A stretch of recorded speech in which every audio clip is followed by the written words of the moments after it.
السلام علیکم ورحمۃ اللہ وبرکاتہ۔ رمضان کا آخری عشرہ اللہ تعالیٰ نے لیلۃ القدر کو ان 5 راتوں میں چھپایا ہوا ہے۔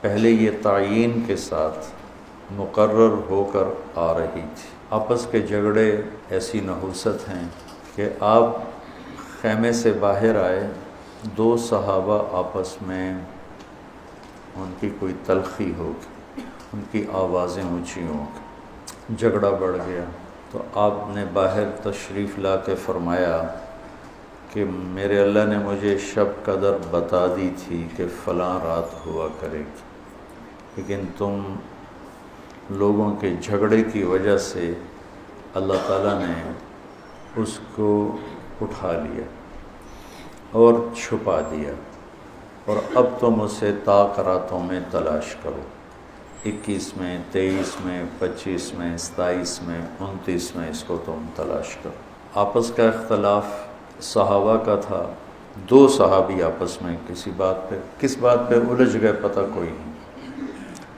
بظاہر تو وہ ایک تعیین اور ایک مقرر عدد، مقرر رات اٹھ گئی، لیکن یہ بہت بڑی خیر ہوئی۔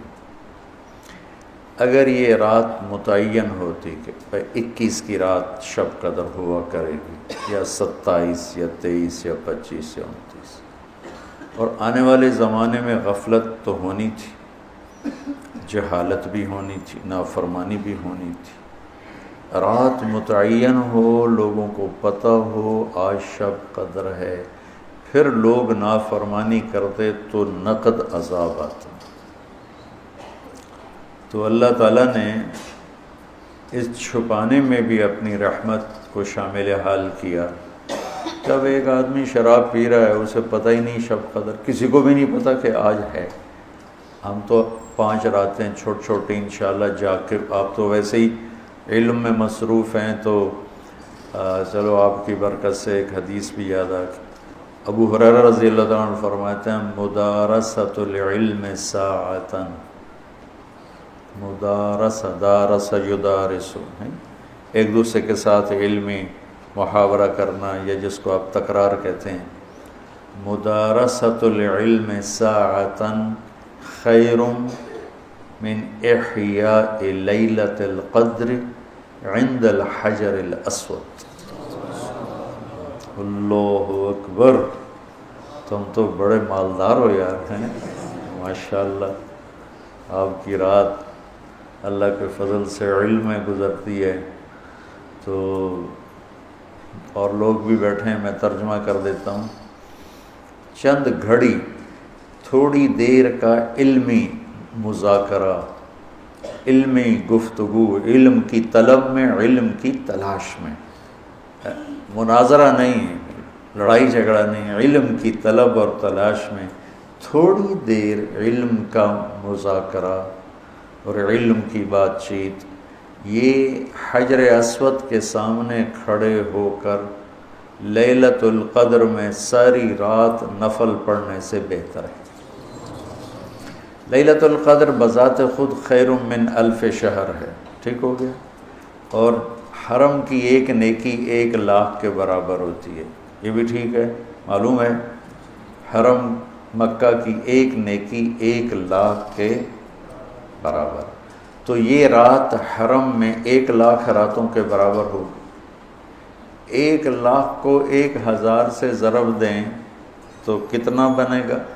مولوی شاید بتائے گا، حساب اچھا کر کر 10 کروڑ مہینے بنتے ہیں،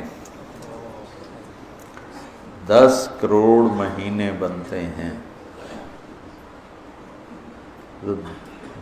10 کروڑ مہینوں کے سال بناؤ، لاکھوں سال بنتے ہیں، ہزاروں سال بنتے ہیں۔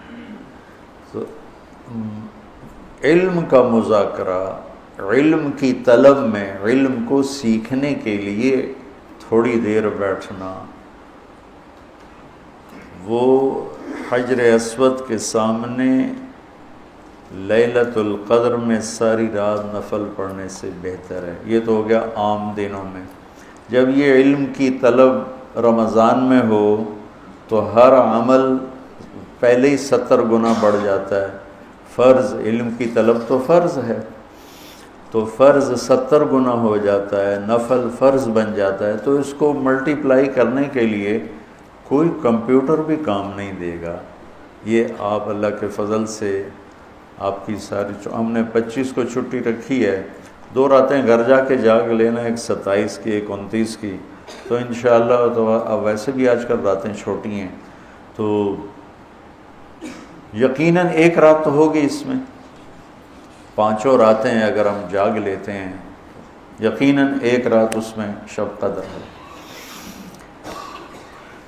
تو اللہ کے نبی شد المیزر ان آخری عشرے میں خوب محنت فرماتے، کمر کس لیتے، اور ساری زندگی اعتکاف بیٹھے۔ آپ نے کبھی اعتکاف نہیں چھوڑا، فتح مکہ پہ چھوٹا لیکن شوال میں آ کے بیٹھے، 1 مہینہ پورا اعتکاف کیا، پھر 20 دن کیا، پھر 10 دن، پھر 9 رمضان میرے نبی کو ملے، 9 رمضان۔ تو ایک میں اعتکاف چھوٹا اور باقی میں آپ نے مسلسل اعتکاف فرمایا۔ لیلۃ القدر کی صرف تلاش نہیں بلکہ اعتکاف اللہ کے در پر پڑ جانا ہوتا ہے۔ تو اعتکاف اللہ کے در پہ پڑ جانا ہے، اور اعتکاف والوں کو فضیلت ہے کہ وہ سوئے بھی ہوں تو ان کے لیے عبادت لکھی جاتی۔ باقی ہمارے جیسے لوگ تو نفل پڑھیں گے تو عبادت لکھی جائے گی، قرآن پڑھیں گے تو عبادت کا اجر لکھا جائے گا، اور اعتکاف والا سویا بھی ہو تو قلم اس کا چلتا رہتا ہے۔ اللہم لک الحمد کما انت اہلہ فصلی علی محمد کما انت اہلہ وفعل بنا ما انت اہلہ انک اہل التقوی و اہل المغفرہ۔ یا اللہ آخری عشرہ شروع ہو چکا ہے، تیری مغفرت کا، جہنم سے خلاصی کا ہے۔ ساری امت محمد کو جہنم سے نجات عطا فرما دے، ساری امت محمد کو جہنم سے نجات عطا فرما دے، ساری امت محمد کو جہنم سے نجات عطا فرما دے۔ پوری دنیا انسانیت کو کلمہ نصیب فرما دے، پوری دنیا انسانیت کو کلمہ نصیب فرما دے، پوری دنیا انسانیت کو کلمہ نصیب فرما دے۔ جو تیرے علم میں فرعون ہیں، شداد، حامان، قارون ہیں، ان کے وجود سے دھرتی کو پاک فرما دے، اور اسے امن کا، عزت کا، آبرو کا، شرم و حیا کا گہوارہ بنا دے۔ پورا عالم بے حیائی کی لپیٹ میں ہے، کفر کی لپیٹ میں ہے، میرے مولا اسے تو حیا کی چادر پہنا دے، ایمان کا نور عطا فرما دے۔ یا اللہ تیرے بندے جتنے اعتکاف میں بیٹھ چکے ہیں ان سب کے اعتکاف کو قبول فرما اور ذریعہ ہدایت فرما۔ حرمین میں جتنے تیرے بندے بندیاں اعتکاف میں بیٹھے ہیں ان کے اعتکاف بھی قبول فرما اور ذریعہ ہدایت فرما۔ یا اللہ تو ہماری یہ چھوٹی سی ایک کاوش، ایک حقیر سی کوشش، اسے بھی یا اللہ قبول فرما اور اسے ذریعہ ہدایت بنا۔ یہ قرآن سے ہمارے دلوں کو جوڑ دے، سیرت سے ہمارے دلوں کو جوڑ دے۔ یا اللہ اپنے محبوب کی مبارک زندگی ہمارے سامنے کھلی کی کتاب کی طرح کر دے، اور ہر عمل کو اپنے محبوب کے یا اللہ نور کی روشنی میں دیکھنے کی توفیق عطا فرما۔ پوری امت میں یا اللہ سیرت حاوی فرما، پوری امت میں یا اللہ اپنے محبوب والے اخلاق زندہ فرما، بد اخلاقی سے ہماری حفاظت فرما۔ میرے دیس کو چوری ڈاکے سے بچا، ظلم و ستم سے بچا، قتل و غارت سے بچا، جھوٹ فراڈ سے بچا، سود اور رشوت سے بچا، یا اللہ ملاوٹ اور کھوٹ سے بچا۔ یا اللہ میرے دیس سے تو بدکاری کے اڈے ختم فرما، شراب کے اڈے ختم فرما، جوئے کے اڈے ختم فرما۔ یا اللہ آنے والی حکومت نیک دل رحم دل لوگوں کی نصیب فرما۔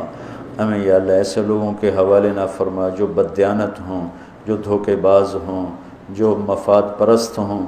ہمیں ایسے لوگوں کے حوالے فرما جو ملک کے، قوم کے، عوام کے خیر خواہ ہوں، ان کے درد کو اپنا درد سمجھیں اور ہمارے غم کو اپنا غم سمجھیں، ہمارے دکھ کو اپنا دکھ سمجھیں۔